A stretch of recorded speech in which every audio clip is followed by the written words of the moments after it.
사실 상대 속도 개념 자체도 상대성입니다. 뭐냐면 이게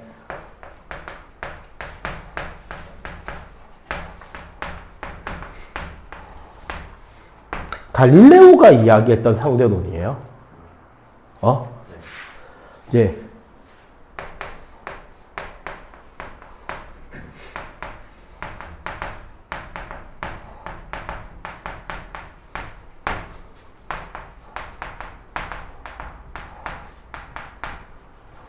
운동 중인 관찰자가 관찰하게 된 물체의 운동에 대한 해석을 상대 속도라고 합니다. 그때 내가 이거 어떻게 해석하라 그랬죠? 관찰자는 바보 곰탱이라서 지가 멈춰있는 줄 착각한다. 그래서 어떻게 된다? 모든 세상에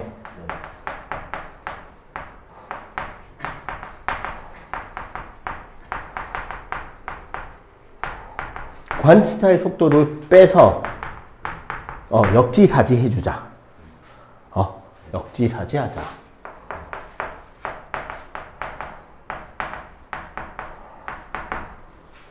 요 개념이 상대 속도가 됩니다.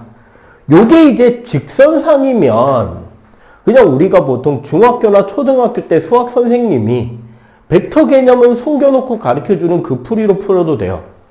같은 방향이면 더하고 반대 방향이면 같은 방향이면 속력을 빼고 반대 방향이면 속력을 더해라.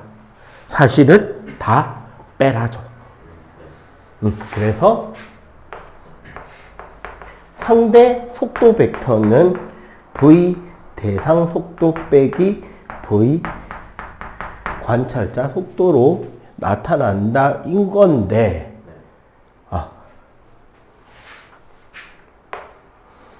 여기까지도 사실 절대적 기준은 시공간 개념이죠.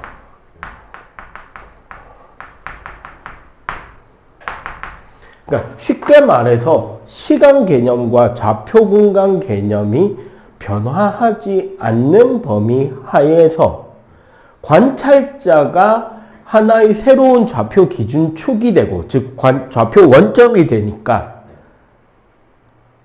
관찰자가 이동하게 되니까 이동 거리가 바뀌게 되고, 그러니까 물체의 위치 개념이 바뀌게 되고, 그거에 따라서 물체가 움직이게 될 때 이동 거리 개념이 바뀌게 되고, 즉 이동 거리나 변이 개념이 바뀌게 되고, 그래서 속력 속도 개념이 바뀌게 되고, 그에 따라서 계산값이 바뀌게 된다는 게 상대 속도예요.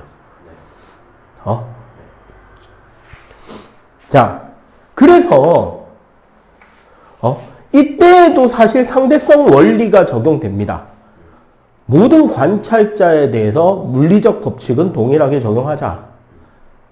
단 상대성 원리의 핵심은 그거예요. 원리는 동일하게 적용하자. 원리는. 즉 공식은 똑같이 적용하자. 값은 다를 수 있다. 결과값은 다를 수 있다. 공식을 다르게 쓰지 말자. 이게 상대성 원리의 핵심이에요. 자, 그런데 이거를 딱 깨게 된 여러 가지 공부들 중에 나왔던 게 바로 뭐냐면 이제 각 그 변화가 어디서 오느냐.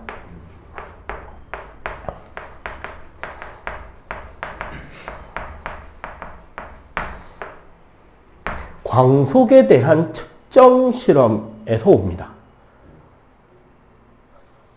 광속 측정은 사실 원래 뭐를 하고 싶었던 거냐면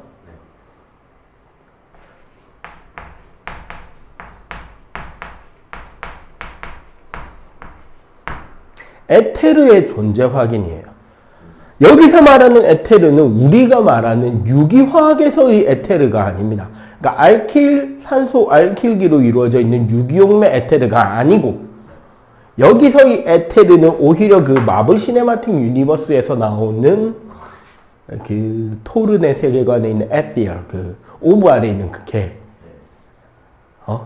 에 가까운 건데, 정확한 이 에테르는 바로 뭐냐면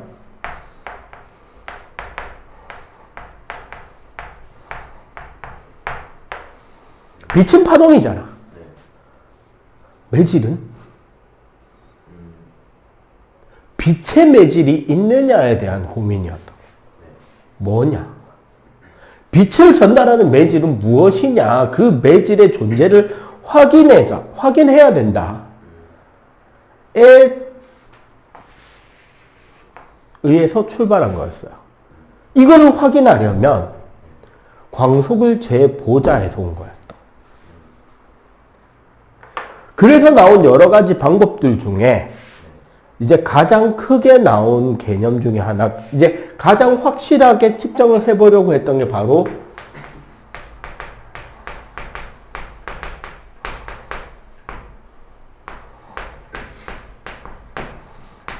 마이컬슨 몰리 실험이에요.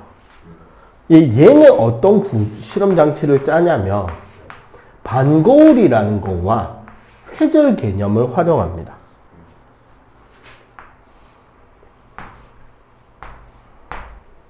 여기에 이제 반거울을 세워. 그럼 봐봐. 여기로 빛이 들어오잖아. 이 빛의 일부는 위로 반사돼서 도달하고요.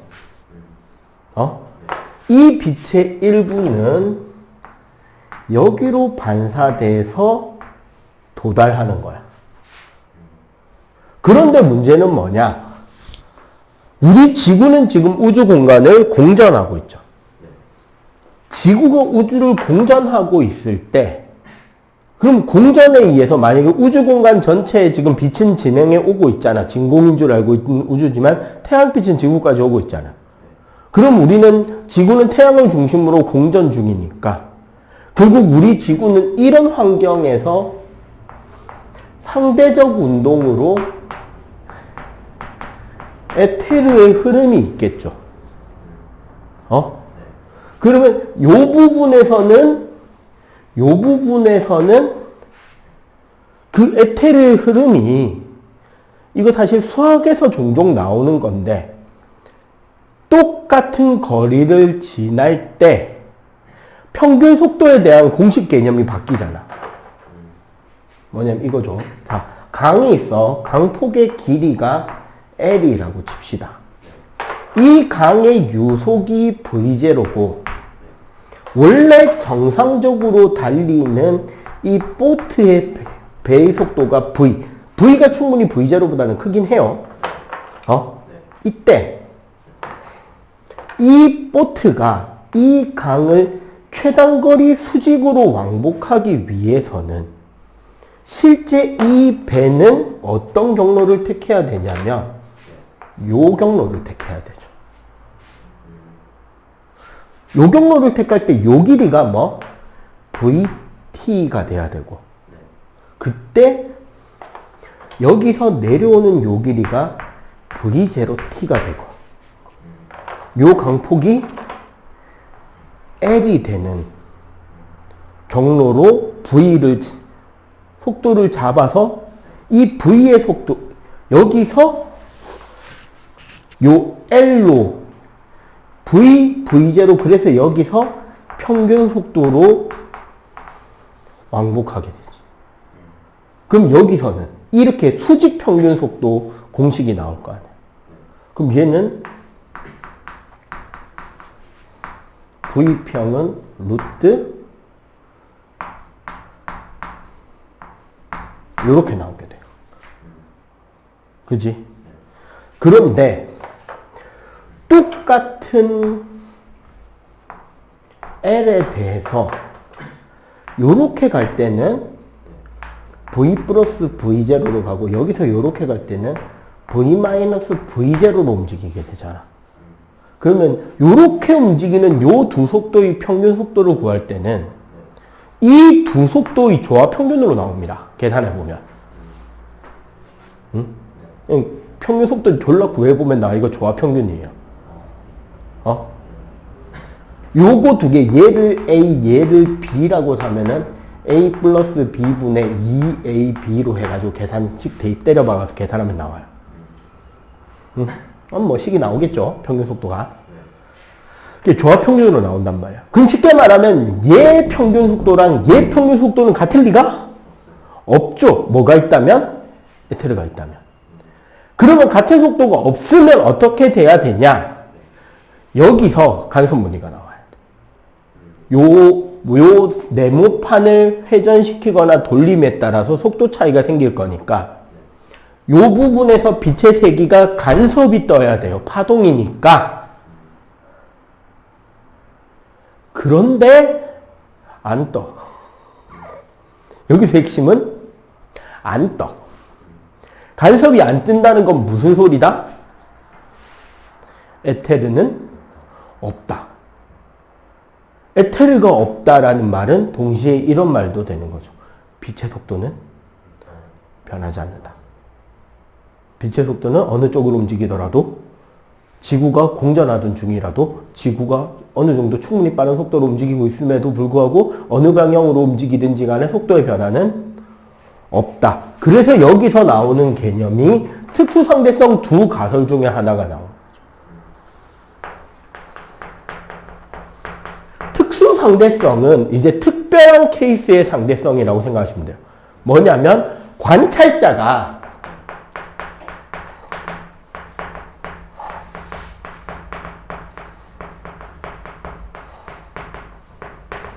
관성계, 즉 정지 상태인 관찰자이거나 혹은 등속 직선 운동 중일 때에만 적용할 수 있는 상대성 이론이고요. 즉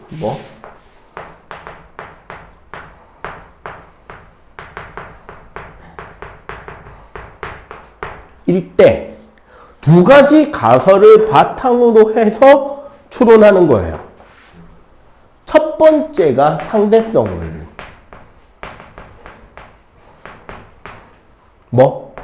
물리 법칙은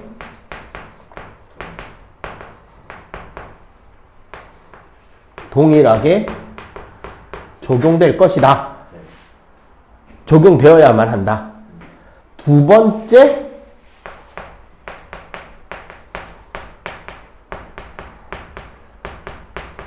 광속 불변. 어떤 조건에서도 광속, 여기서는 이제 C, 진공광속은 일정하다. 진공에서의 광속값은 일정하고 저게 제가 제일 빠른 속도다라는 두 가지 가설 하에서 운동을 설명하게 됩니다. 한마디로 요게 바뀌는 거예요. 갈릴레이 때만 해도 시공간이 절대적으로 변하지 않는 거예요. 즉 모든 관찰자에서 시간이나 거리 개념은 모두 동일하게 적용이 되었어야 된다고. 그런데 아인슈타인 이 특수상대성부터 시간도 거리도 절대적인 개념이 아니다. 즉 관찰자의 운동 상태에 따라서 그 측정값이 어떻게 다르게 나올 수 있다는 거지. 대신에 뭐는 절대 변하지 않는다? 광속은 변하지. 물리법칙 똑같이 적용하고 나면 광속은 절대 변하지 않는 기준이다. 그럼 광속을 변하지 않게 한다는 게 무슨 소리냐? 이런 거예요. 선생님이 공을 이렇게 던지잖아요. 예를 들어.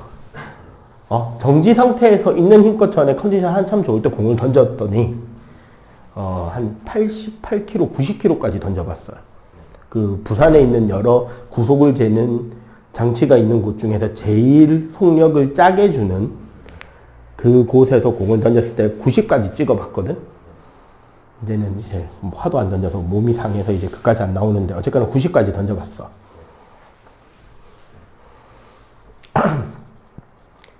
만약에 내가 그 트럭이나 그런 데 위에서 공기장 없다고 치고 일단 트럭이 시속 60km로 앞으로 달리고 있는 중에 트럭 위에서 트럭 진행 방향으로 공을 딱 있으니까 던졌다. 최적의 상황에서. 그럼 내가 던진 공은 시속 150으로 날아갈 수 있겠죠.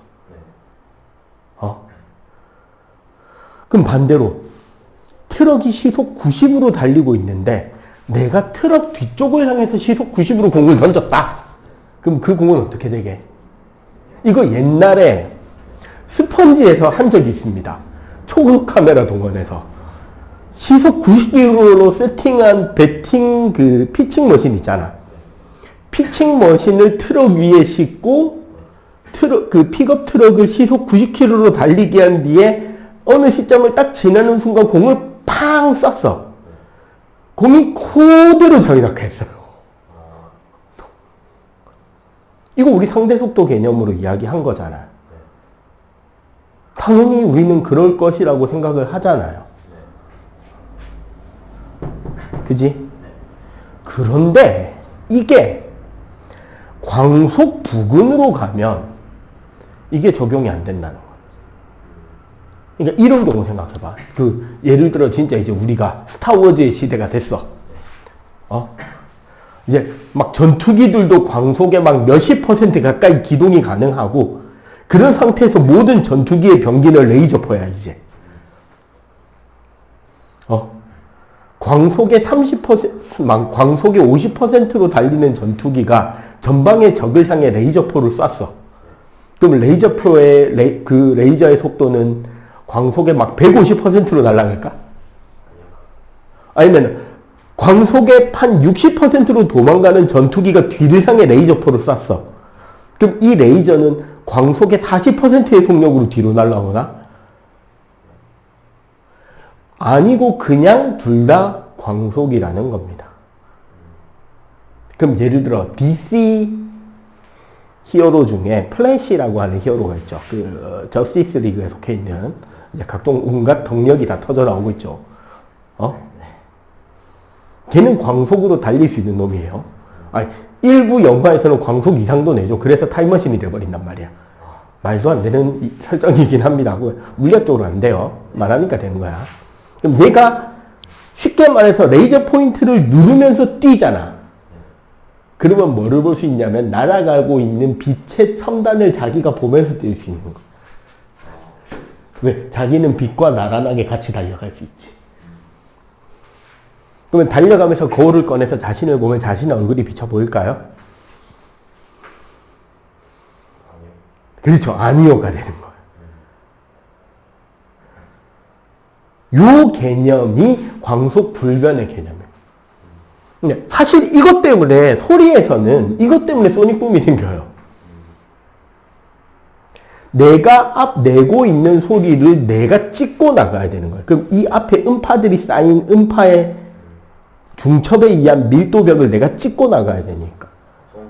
그치, 초음속이 되면 우리 쉽게 말하면 배가, 그러니까 잔잔한 호수에 돌을 하나 던지면 물결이 퍼지잖아. 근데 얘가 움직이면서 물결을 내면 배의 속도가 물결이 퍼지는 속도보다 빠르면 그때부터 V자 물살이 생긴단 말이야. 비행기가 만드는 소리보다 비행기 속력이 빨라지면 그 공기 밀도가 중첩된 게 이렇게 찢어지는 거야. 그치. 그게 이제 뭐냐면 소리가 중첩이 돼서 바방 튕기는 거야. 그게 소닉붐이에요. 오케이?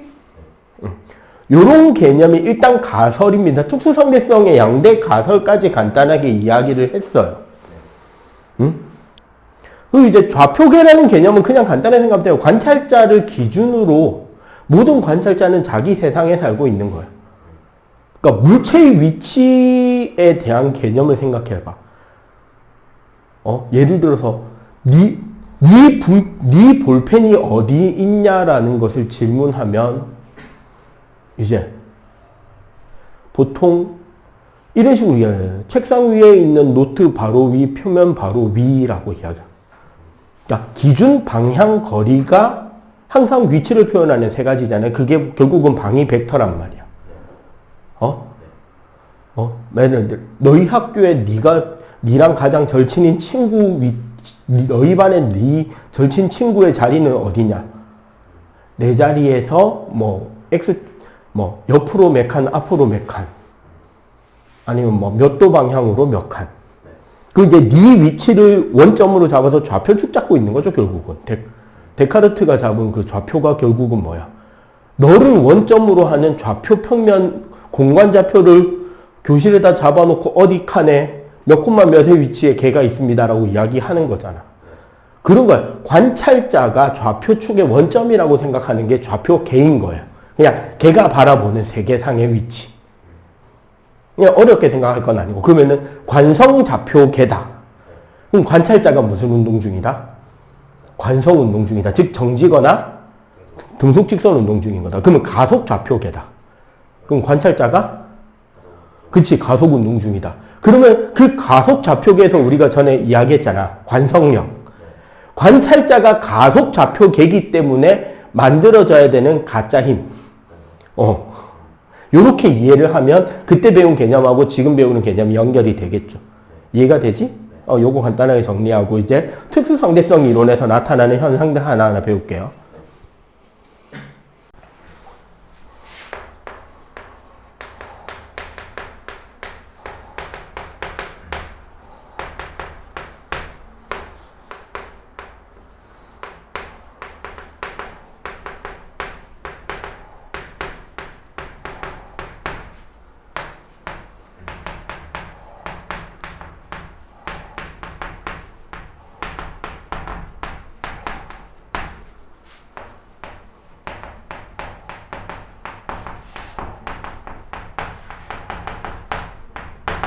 자, 무슨 소리냐? 이런 상상을 해봅시다. 어차피 관성좌표계니까요. 로켓 하나가 광속에 무지 가까운 속도 V로 날아가고 있습니다. 이 로켓 딱 정중앙에 광원장치가 있고 이 광원장치에서 똑같은 일정한 거리에 양쪽에 광센서가 존재하고 있어요.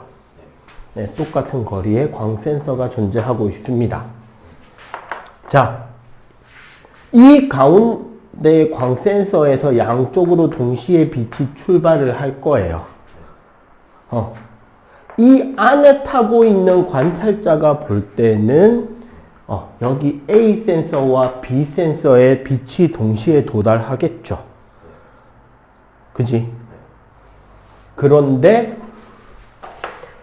그렇게 이야기를 했더니 요 밖에 서 있는 녀석이 말도 안 되는 소리 하지 마라.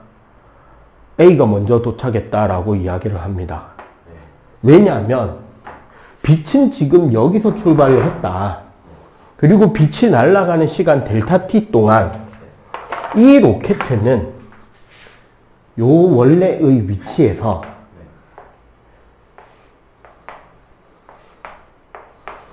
V 델타 t만큼 앞으로 이동해 왔다. 따라서 뒤쪽으로 간 빛은 여기서 요까지 이동했고 앞으로 간 빛은 여기서 이까지 이동을 해 왔기 때문에 A''에 먼저 도달하고 B''에 나중 도달했다. 이런 이야기를 하고 있어요. 자, 누가 더 진실이냐? 누가 구라를 치고 있느냐? 둘 다 진실이라는 게 문제인 거죠. 이게 동시성의 상대성이에요. 여기서 이제 우리가 주목해야 될 건 한 사건. 빛은 동시에 출발했다. 이거는 하나의 사건이죠. 빛은 한 점에서 동시에 출발했죠. 이거는 얘와 얘 둘 다 공유하고 있는 진실이고 유일한 사건이죠. 그리고 A에 도착했다, B에 도착했다는 개별의 사건입니다. 분명. 그리고 안에 타고 있는 녀석은 A와 B 도착을 동시라고 인지했고 밖에 있는 녀석은 A''에 먼저 도착했고 B''에 나중 도착했다라고 개별 타임 시간으로 인지하고 있을 뿐이죠. 이게 동시성의 상대성이야. 그지? 근데 비슷한 내용의 문제가요. 120쪽에 자료 1번에 위에 보기를 한번 잘 읽어보세요. 그림과 같이 관찰자 B에 대해서 정지해 있는 관찰자죠. 우주선이 광속에 가까운 속력으로 플러스 X 방향으로 등속도 운동을 하고 있다. 우주선 내부에는 검출기를 중심으로 하는 원 위에 광원 PQR이 고정되어 있고 P와 R을 잇는 직선은 X축과 나란하다. 관찰자 A의 관성계에서 Q가 먼저 빛이 방출하고 PR에서는 빛이 동시에 방출되었다. 응?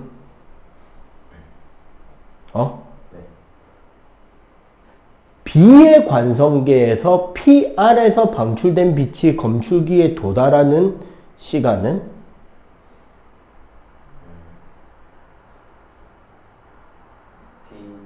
P가 제일 먼저 아니죠. B의 관성계에서는 검출기에 도달하는 사건은 A가 본 거랑 똑같이 나타나야 돼. 검출기에 같이 도달했다잖아. 봐봐. A가 볼 때 Q가 먼저 도착을 했고 P와 R의 빛은 검출기에 같이 도착했죠. 맞지? 이번에는 같이 도착했다가 진실이야. 이번에는 맞지? 어쨌거나 도착을 같이 해야 되는 게 한 사건이야. 출발이 따로인 거예요, 이거는. B 입장에서 볼 때는. 그러면은 자료 1의 2번에서 P 안에서 방출된 빛이 검출기에 도달하는 순서는 Q 다음에는 PR은 같이 도착한 거예요. 대신에 검출기가 X축 방향으로 움직였을 거 아니야. 그러면 R의 빛은 도착할 때까지 시간이 조금만 있으면 되죠. 맞지? P의 빛은 날아가야 되는 거리가 훨씬 더 멀어지지. 그런데 동시에 도착했다는 사건이 일어나려면 그치, P가 먼저 출발하고 R이 나중에 출발해야 되는 거야. 비슷한 글로 보이죠? 근데 이렇게 바뀌는 거야, 글자로. 왜? 여기서는 양쪽으로 출발이 한 사건이고 도착이 따로따로인 거고. 아까 두 번 그 똑같은 그림이지만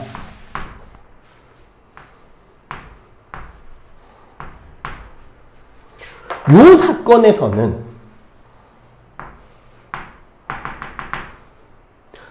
도착이 한 사건인 거예요. 출발이 따로따로인 거지. 그리고 여기서는 얘가 V 델타 T만큼 움직인 거죠. 그래서 여기서 날아가는 거리는 짧아지고 여기서 날아가는 거리는 길어지고 따라서 뒤에서 먼저 출발하고 앞에서 나중에 출발해야 같이 도착하겠죠. 헷갈리지? 자, 이제 지금부터 이제 멘탈이 털리기 시작하는 겁니다. 이게 동시성의 상대성이에요. 한 사건이냐, 개별 사건이냐 구별하는 것부터 연습이 돼야 되고요. 그렇게 하고 났을 때 한 사건과 개별 사건이 구별되고 나면 그 한 사건을 진실로 만들기 위해서 개별 사건의 타이밍을 따로 우리가 조절해줘야 돼. 알겠죠? 그래서 헷갈리는 겁니다. 네, 동시가 아닌 거야. 둘 다 구라를 치고 있는 건 아니라는 소리입니다. 알겠죠? 자, 이게 동시성의 상대성이에요. 알겠지? 자, 그리고 이것 때문에 나타나는 소위 로런츠 변환.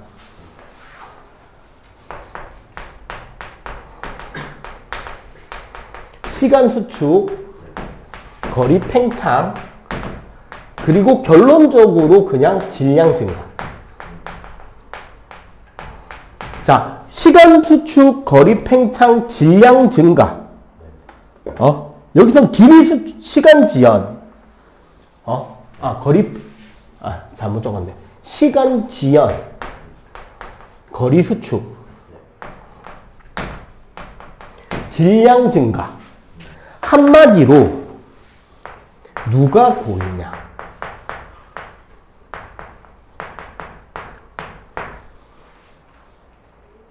누가 고유값이냐?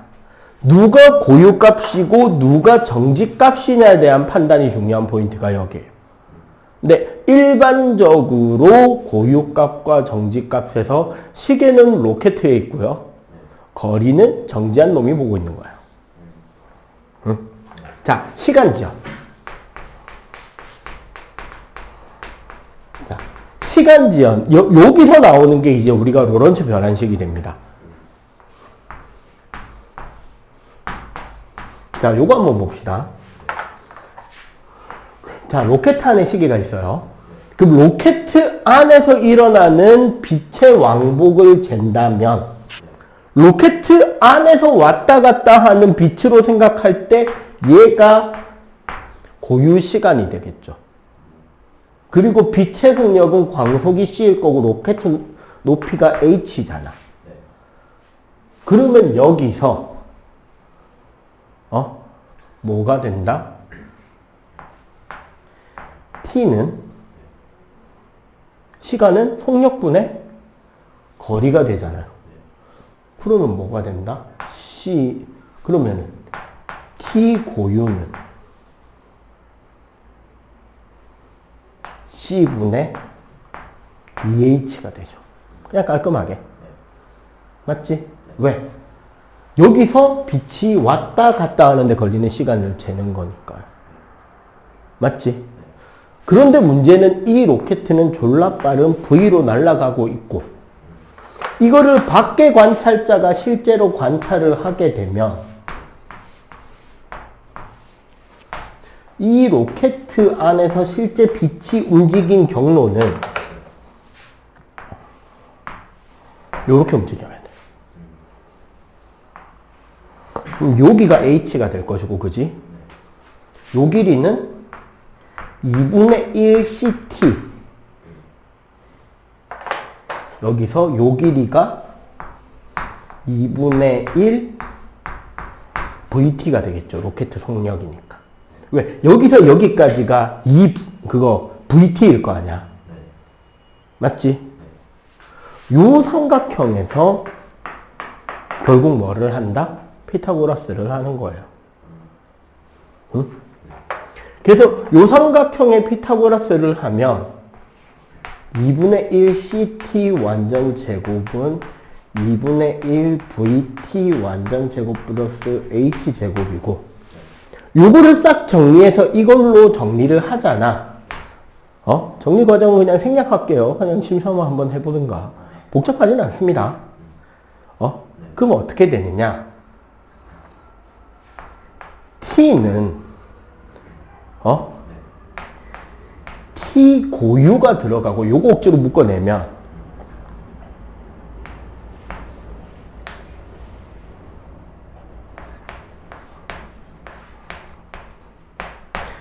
(1 - C 제곱분의 V 제곱) 루트 분의 1이 됩니다. 이거를 우리는 T는 T 고유, 요거를 우리가 로렌츠 변환인자라 그래. 즉 요만큼을 말하는 거야. 그리고 이 로렌츠 변환인자의 크기를 생각하잖아. 1보다 커요. 잘 봐봐. C분의 V는 1보다 작잖아. 왜? 속력은 광속보다 느리니까 어쨌거나. 그거 제곱하면 1보다 작죠. 1보다 작은 거를 1에서 빼면 1보다 작죠. 1보다 작은 거에 제곱근 씌우면 1보다 작죠. V 역수니까 1보다 크잖아. 그렇게 되면 결국 어떻게 된다? 결국 정지 관찰자가 잰 시간. 여기서 T는 이거 정지 관찰자가 본 시간이 되는 거고 T 고유는 얘는 운동 중인 내가 잰 시간이잖아. 무슨 소리다? 멈춰있는 놈이 보고 있는 시간은 운동 중이 느낀 놈의 시간보다 길어지는데 이 길어지는 것은 이 V 값이 커지면 커질수록 이미지가 생기는 거죠. 우리는 왜 그걸 못 느끼냐? 우리 하찮은 휴머노이드들, 가짜는 닌겐들 입장에서는 광속의 의미를 가질 만큼 속력을 못 만들죠. C제곱분의 V제곱이 유의미한 숫자가 될 만큼 V를 못 만드니까 시간의 흐름의 차이가 안 생기는 거야. 일반적인 시간 속도는 그냥 거의 0에 쓰려고. 그치, 0으로 날아가 버리니까. 그러니까 생각해봐. 초속 30만 킬로예요.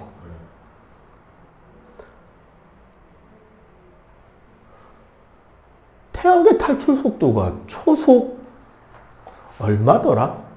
44km인가? 지금 보이저 호가 낸 게 그 속도예요. 초속 44km. 그것도 지구 공전 속도에 태양 인력 있는 대로 다 끌어당기고 목성 중력 토성 중력 있는 대로 다 빨아서 날아간 속도야. 그렇지. 바이패스로 빨아서 딱 날아간 거라고. 그거 어떤 느낌이냐면 카트라이더나 카트라이더 러시 해봤잖아. 최고의 속도를 내는 타이밍은 앞에 놈이 부스터 쓰고 날아갈 때 뒤에서 자석 아이템 쓰면 이빨이 날아갈 수 있죠. 그지? 그거 써서 날린 속도야. 태양으로 날려서 태양 중력으로 튕겨서 날아가는 코스에 다시 금성, 화성, 목성, 토성 부스팅 받아서 꺾이는 곳마다 그 다음 행성들의 중력으로 부스팅 받아서 계속 가속으로 날려버려서 그 속도 내게 해서 명성 옆에 스쳐서 태양의 밖으로 날려버린 게 초속 44km야. 근데 광속은 초속 30만 km죠.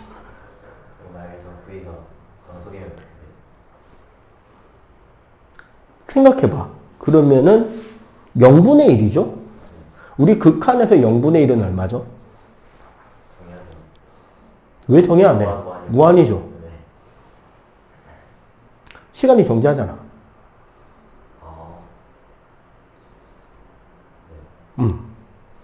그래서 그 영화에 그 표현 나오잖아요. 그 퀵실버. 그 DC 쪽이나 그 DC 쪽에서는 플래시나 저기 마블 쪽에 퀵실버 나올 때 그 초고속 기동에서 바깥 세상에서 퀵실버가 퀵실버의 입장에서 바깥 세상에서 어떻게 보이는지 보여주잖아.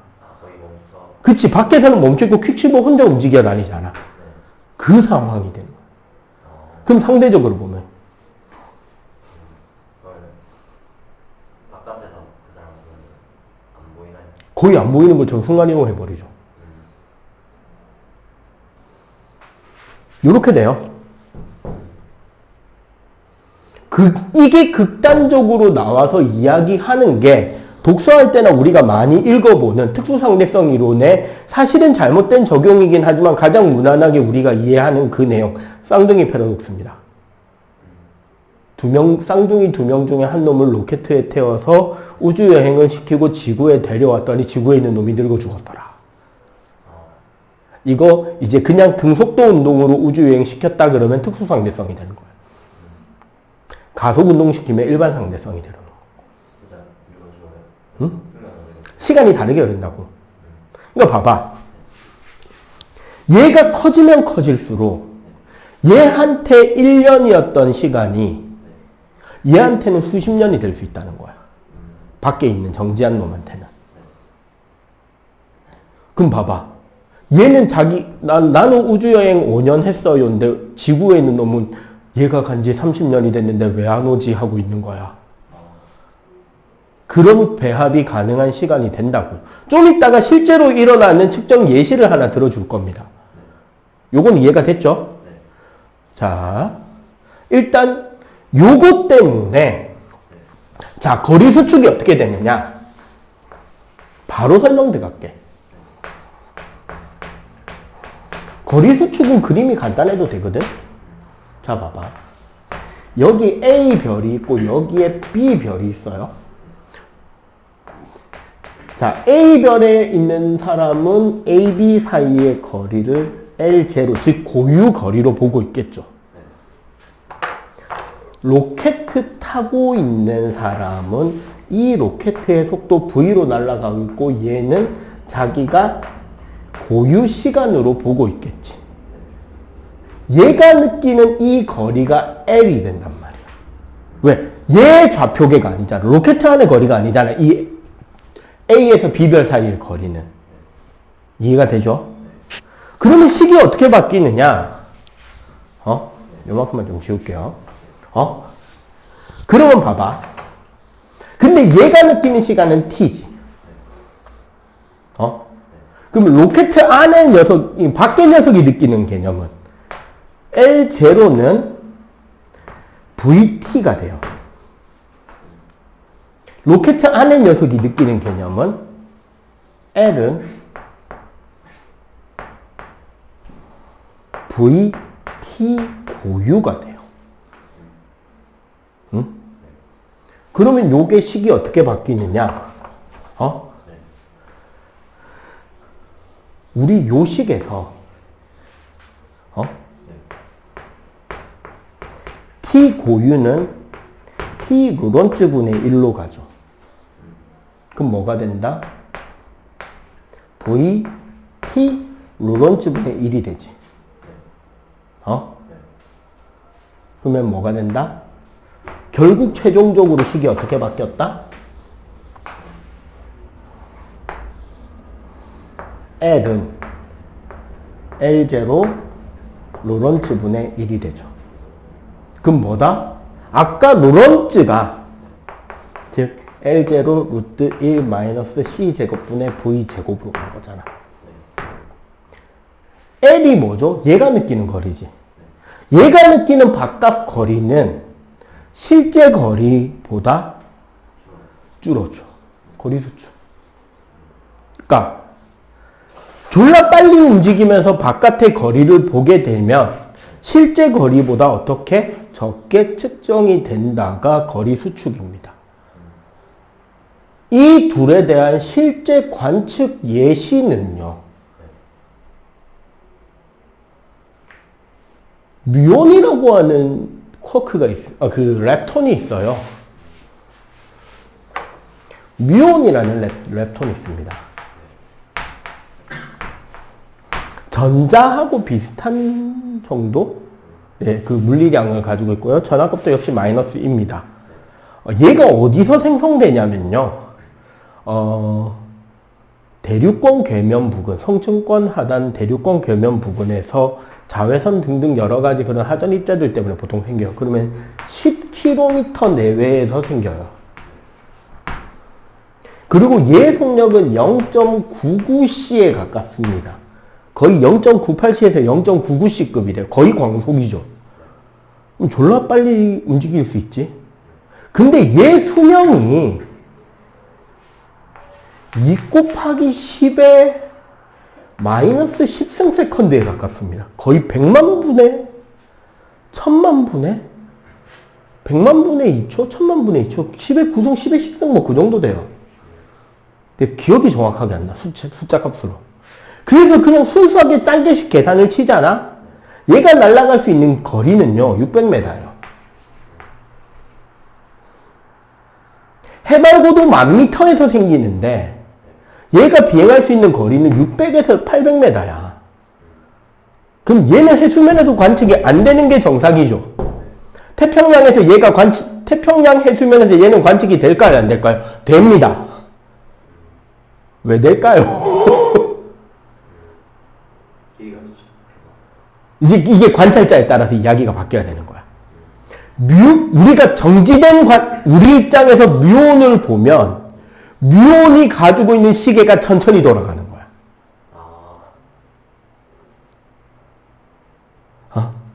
그럼 뮤온의 입장에서 바깥 세상을 보면 10km가 아니라 600m가 안 되는 거예요. 그러니까 얘는 해수면에 퐁당이 가능해.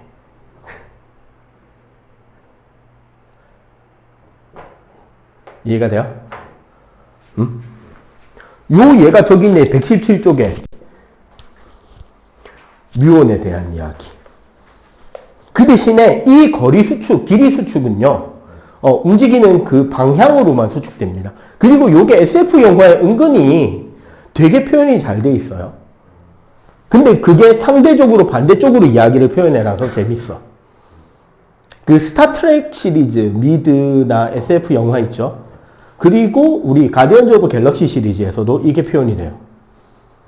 얘네들이 그 항성계가 아닌 은하계 단위로 날아다닐 때, 혹은 저기 미즈마블이 그 우주에서 우주로 날아다닐 때 보면 캡틴 마블이 날아다닐 때 몸이 쫙 늘어나면서 날아가잖아. 졸라 빠르게 날아갈 때. 그리고 뭐 가디언즈 오브 갤럭시가 뭐 차원 점프해 가면서 막 날아갈 때 막 우악 하고 늘어나고 막 우주선 쭉 늘어나면서 날아가잖아. 그 반대로 생각해 보세요. 우주선 크기를 우주선 안에 타고 있는 애들 개념으로 정상 크기로 수축하면 바깥 세상도 어떻게 돼야 돼? 같은 비율로? 거리 수축이네? 근데 밖에서 보면 이렇게 내려나오는 네, 그건 아니에요. 꼭 그런 건 아닌데. 밖에서 보면은 어떻게 되느냐? 로켓도 짧아지죠. 왜?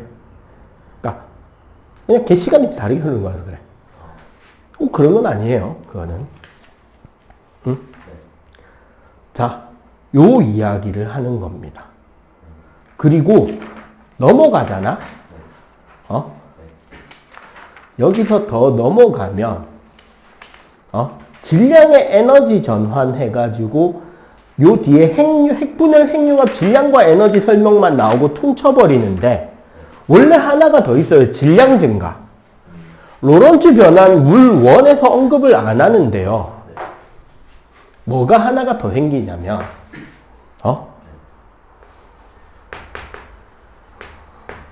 M은 M0 로런츠라는 식이 하나가 더 있습니다.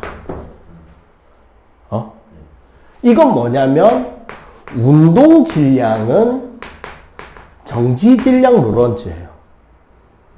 즉 운동하는 물체의 질량은 그 물체가 점점 광속에 접근할수록 질량의 크기가 커지기 시작합니다. 사실 저것 때문에 물체는 광속을, 즉 질량을 가진 물체는 광속에 도달조차 못하고 광속을 뛰어넘는 건 더더욱 불가해져요. 왜? 진짜 물체의 속력이 광속에 도달하는 순간 물체의 질량은 어디로 날아간다? 무한대로 날아가요. 그러면은 A는 M분의 F니까 M이 무한대로 가버리면 A는 뭐가 되죠? 0.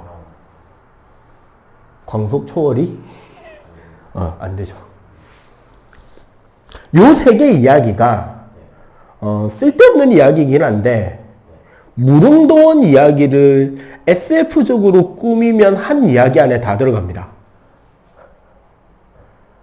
그 무릉도원의 이 동양 쪽에 공통으로 내려오는 옛날 이야기 중에 무릉도원의 전설이라는 이야기가 있어요. 근데 이야기가 느낌이 되게 싸해 들어보면.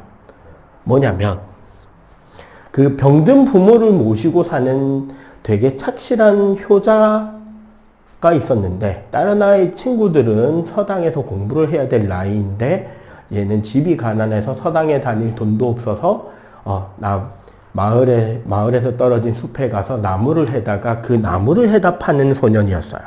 어느 날 나무를 하러 나갔는데 갑자기 소나기가 쏟아지는 바람에 나무를 하다가 비를 피하러 어떤 동굴로 들어가게 됩니다. 동굴의 비를 피해서 옷이 젖었잖아요. 그래서 추위에 떨고 있는데 동굴 안쪽에서 따뜻한 공기가 이렇게 나오는 거, 훈훈한 공기가. 추우니까 따뜻한 데를 찾으려고 할 거 아니야. 동굴 안쪽으로 이렇게 쓱 들어가 보니까 동굴이 점점점 밝아지면서 이제 말 그대로 무릉도원이 펼쳐지는 거야.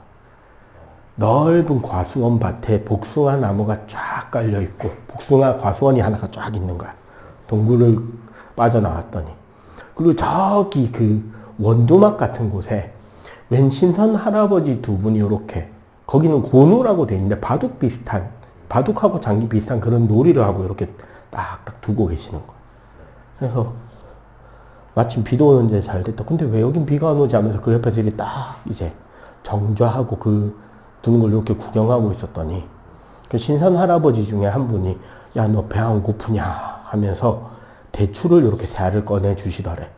그 대추 하나를 까먹고 두 알은 요거 내가 이제 부모님 갖다 드리면 좋아하시겠다면서 주머니 이렇게 딱 챙겨놓고 옆에 도끼 딱 내려놓고 앉아서 이렇게 보다가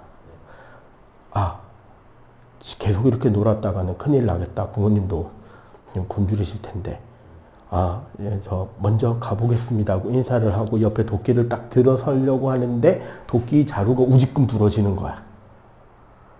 그래서 그 도끼 머리는 쇠로 된 거니 비싸잖아. 그걸 이렇게 품에 안고 그 복숭아 밭으로 해서 그 동굴로 다시 나왔더니 이제 비도 그쳤어. 아씨, 그럼 도끼도 부러졌고 이거 어떡하나. 그래도 대추가 되게 거의 사과만 하기를 큰 거니까 이거라도 부모님 갖다 드리면 좋아하시겠다고 자기 마을 그렇게 찾아다니는데 막 마을 집이 바뀌어 있어. 막 전에 없던 큰 집들도 막 생겨 있고 길도 좀 바뀌어 있고 그래. 마을이 뭐지 이거 우리 마을 아닌가 하고 막 그 마을에 찾아가서 혹시 내가 길 잘못 들었나면서 그 마을에 가장 이제 어른한테 물어봐. 가다 보니까 자기 집이 있는데 자기 집이 막 몇십 년 된 폐가처럼 막 다 무너져가는 집이 돼 있는 거야. 이상하다. 뭐지? 하면서 그 마을에 제일 나이 많은 어른한테 가서 물어봐. 저 어르신 저 말씀 좀 묻겠습니다. 저기 저 폐가에는 어떻게 된 일이길래 저렇게 아무도 안 살고 저렇게 집이 다 무너져 가고 있습니까? 라고 물어보니까 그 어른이 뭐라고 대답했냐면 저 집이 그러니까 그 우리 할아버지의 할아버지 친구 집인가 그랬다 그래. 그 집 병든 부모님을 모시고 살던 아들이 어느 날 나무를 하러 갔다가 행방불명이 됐다네? 그래서 그 병든 부모님이 그 아들 찾는다고 이 마을 저 마을 다니다가 결국 못 찾고 그 집이 저렇게 폭삭 주저앉았지 뭐야. 근데 너 처음 본다 누구냐?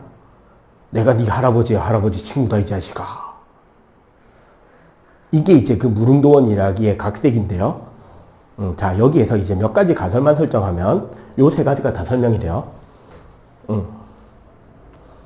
신선이 아니라 외계인이죠. 납치 광선을 맞아가지고 애가 이제 우주여행을 하고 온 거고요. 긴 시간 동안 시간 지연이 일어났습니다. 정말 빠르게 날아다녔으니까. 그러니까 얘는 그냥 바둑두는 얼마 구경하고 온 것 같지만 지구는 이제 몇십 년이 아닌 몇백 년의 시간 가까운 시간이 흘러버렸죠. 할아버지야 할아버지니까. 도끼 자루가 부러진 거는 질량 증가입니다. 하필 날아가고 있을 때 들은 거죠. 자, 이거를 증명할 수 있는 확실한 증거를 한 가지 더 제시하도록 할게요. 산신령들이 되게 멀리 있는 곳을 빠르게 이동할 수 있는 비법을 우리는 축지라 그러죠. 축지의 뜻은 땅의 길이를 이런 식으로 끼워 맞출 수 있습니다.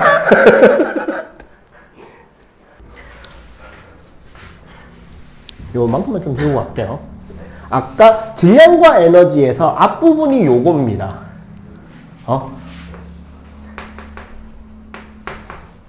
요 식이 결국 뭐가 되냐면 델타 E는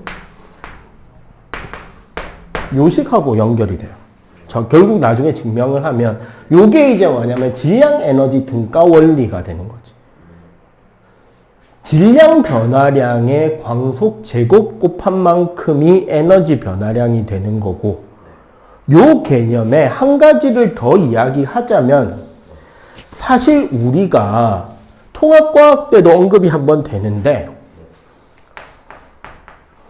원자 번호 26번 철이라는 원소가 지금 여기에는 언급이 안 되는데 되게 중요한 원소가 됩니다. 왜냐하면 핵에 의한 입장에서 볼 때 얘가 핵자의 결합 에너지가 제일 커요. 그 말은 얘가 가장 안정한 원자 핵입니다. 그래서 얘를 중심으로 수소에서부터 여기까지는 핵융합이 발열 반응이에요. 그럼 반대쪽은 우라늄에서 여기가 핵분열이 발열.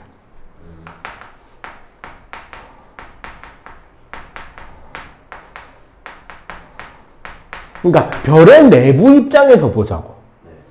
수소에서 철까지 발열 과정이니까 핵융합을 통해서 철 원소가 만들어질 때까지는 계속 빛에너지와 열에너지를 방출하면서 원소 합성이 가능하고, 초신성 폭발이라는 엄청난 에너지 방출 순간에 나머지 원소를 합성할 수 있는 거예요. 왜? 여기서 여기까지 이제 흡열 과정이 되는 거예요. 그 말은 여기서 여기는 사실은 뭐였다? 흡열 과정이었으니까 초신성 폭발 때만 가능했었던 거지. 그럼 현재 우리가 원자력 발전소에서 하는 짓거리는 우라늄에 중성자를 때려 박으면 여기서 이제 무슨 일이 생기냐, 뭐 바륨과 크리톤이 되거나 뭐 스트론튬하고 라돈이 되거나 Rn가 Rd인가 뭐 이렇게 뭐 그리고 여기서 뭐 3중성자가 되고 여기서는 뭐 2중성자가 되고 하는데 중요한 건 요거 있잖아. 원자 번호가 양성자 개수죠. 원자량이 양성자 중성자 개수잖아. 이거 숫자로만 봤을 때는 앞에 거 뒤에 거 질량수가 유지가 됩니다. 원자 번호 원자량이 다 유지가 돼요. 그럼에도 불구하고 뭐가 생긴다? 질량 결손이 생깁니다. 약 1000분의 1이. 그리고 그 결손된 1000분의 1의 광속 제곱을 곱한 만큼의 에너지 방출이 일어나요. 그리고 그 과정에서 뭐가? 연쇄 반응 때문에 무지막지하게 큰 에너지가 방출이 된다라는 게 핵심입니다. 이제 태양 같은 경우는 수소 핵융합으로 여기서 헬륨이 될 때, 여기서 에너지 방출이 지금도 되고 있는 거죠. 요게 이제 우리 핵융합에 의한 에너지 방출. 그리고 여기서는 1000분의 7 정도 더 큰 에너지 방출을 이루고 있는 거죠. 그래서 이런 것으로 해서 결국은 핵반응이라는 게 식에서 나오는 여기 개수로만 따졌을 때는 질량 결손이 생기지 않아요. 측정해보면 줍니다. 그리고 줄어든 만큼이 결손 질량이고 광속 제곱으로 에너지를 내놓는다. 이 이야기 그냥 하는 거고. 그래서 수능에서는 개념 이상으로 뭐 설명하지는 않아요. 그리고 방출된 에너지는 질량 결손에 의한 거다. 딱 요 개념 더 이상 안 나옵니다. 이렇게 따져보면 수소 4개는 양성자 4개, 수소 원자 4개면 양성자 4개잖아. 헬륨 원자핵 하나면 양성자 2개, 중성자 2개잖아. 따지고 보면은 헬륨 원자핵 하나가 수소 원자핵 4개보다 무거워야 돼요. 왜? 중성자가 양성자보다 무거우니까. 근데 실제로 측정해보면 헬륨 하나가 수소 4개보다 가볍죠. 그 사이에 에너지가 방출된 거지. 그럼 어디로 방출된 거다? 그 질량 결합하면서 에너지 방출됐으니까 질량이 준 거예요. 그러니까 질량 또한 뭐가 된다? 에너지가 된다. 그게 요 단원의 내용의 답니다. 개념적으로 상대성이로는 요 질량 결손 파트는 거의 나오면 진짜 공짜 문제고 5초 컷 해야 되죠. 5초 컷, 10초 컷으로 끝내야 되는 문제. 땡큐 한 거고.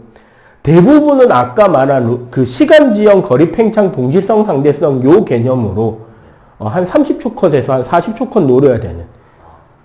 특히 동시성, 상대성 나오면 내가 볼 때는 3점 문제. 시간, 지형, 거리, 팽창 개념으로 나오면 2점 문제. 왜? 그거는 딱 낼 수 있는 패턴이 뻔해서 그래. 그래서 내용이 어렵기 때문에 그치, 문제가 쉬워요. 왜? 정해진 패턴 외에서 못 내거든. 이해가 되죠? 끝.